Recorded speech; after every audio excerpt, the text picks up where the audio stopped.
One of the other things we did was we then said we wanted to have a presence in green building.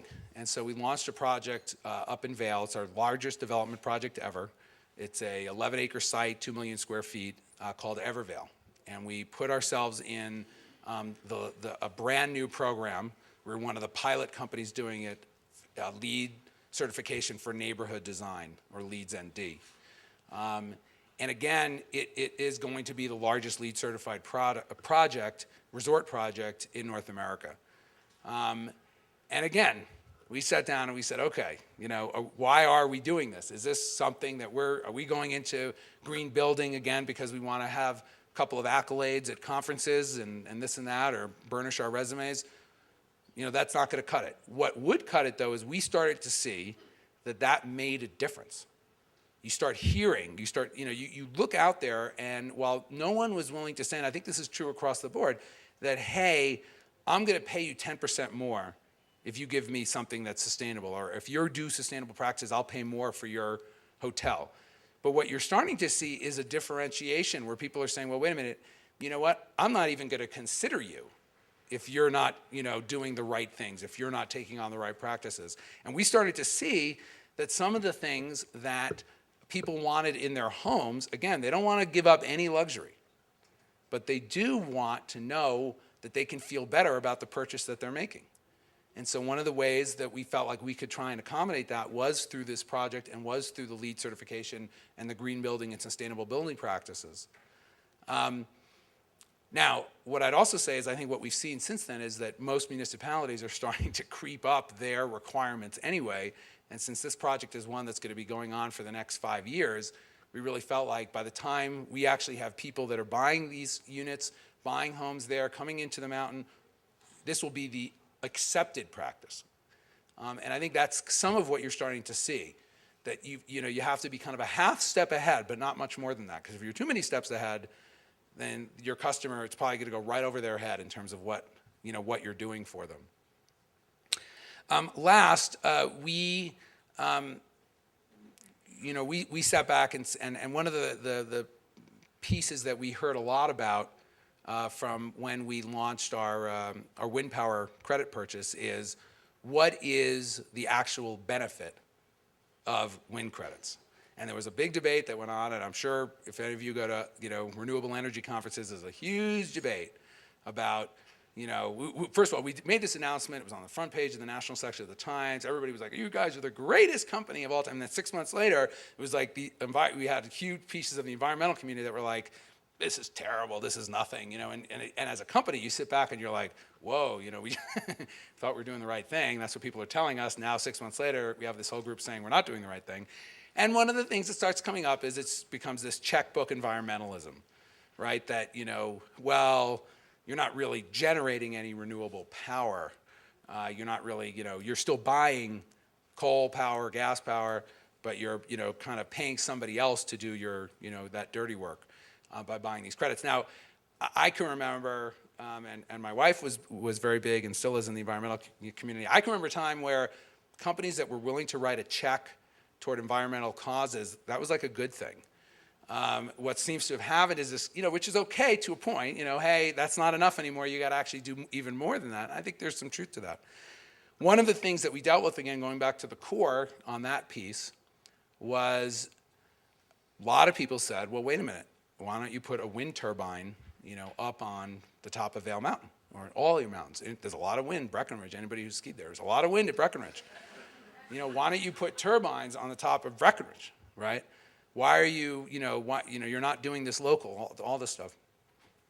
And what I've at least felt was, first of all, a lot of the people, there's a certain groups of people that have this image of, a wind turbine as like a Dutch windmill that's going to sit up there and lightly blow in the breeze, and people will look at it, oh, this is beautiful. Well, the truth is, you're still generating electricity through going into the wind energy business. There's cables, there's batteries, there's, everything. I mean, and one of the things we said was, we're not in that business. So we're not the best at it. We're not the most efficient. No one in our company is passionate about generating energy. Nothing wrong with it. We need it, but that's not what we're passionate about. And we stepped back and said, we're not going to be in the business of generating renewable energy. Now, that doesn't mean that in certain places where you can put up some solar panels or you can put in some biomass facilities, that's not something that we would do. And we are doing that. We're doing that at all of our resorts. But what happens, though, is, and this is what people don't realize, is so we installed solar panels on the gondola in Vail. And people get all excited about that, which is nice, and it is a nice project, and it's important for us to do it to kind of lead the way. But it generates about 50 kilowatts of power, and our company uses 165,000 megawatts of power. So, you look at that, you're just not going to get there. We can't generate enough electricity for ourselves, and quite frankly, it's not the most efficient thing. Now, what we also heard from people, and we actually started looking at it ourselves, is, well, wait a minute.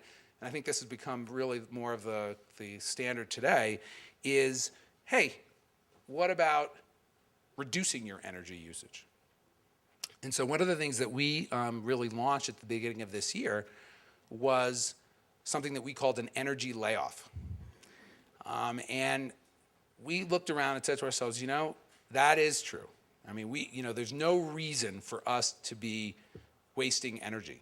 And especially at a time when we're having to make, especially in this economy, when we're having to make tough decisions about our people, the fact that we might be burning dollar bills because of leaky buildings and inefficient equipment and inefficient snowcats and everything else, we sat back and said, that actually is, criminal to a certain extent.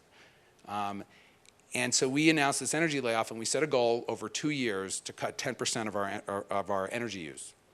And what we said was that in the first year, we want to cut 5% of our energy use.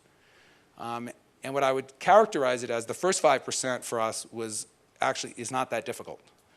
There's a lot of things that you can do to make that first 5% happen. The second 5%, I think, is going to be the much more difficult task.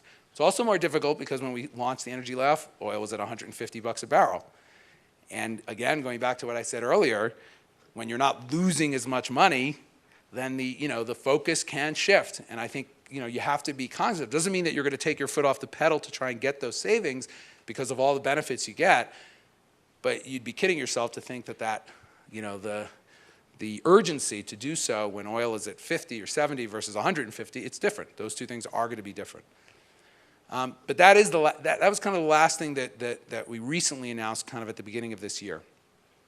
One of the things that we are focused on right now in terms of our efforts is what our purchase of renewable energy credits ends actually come the end of this summer. And one of the things that we're wrestling with right now is, what do we do to replace those renewable credits? And what I'd say is, we're having a broad dialogue about what is the right thing. Is that really helping the environment, buying energy credits? Is there other things that we can be doing with that money? And I think we're going through that same process that we went through 3 years ago about what is our core. Okay, we did energy credits at a time. Is that the right thing to do? And again, this is not about even taking the money that we dedicated. This is, we're going to keep that money there. But what do we get the most bang for our buck? And what really winds up, I think, grabbing our guests and our consumers kind of, and getting them excited and getting them passionate.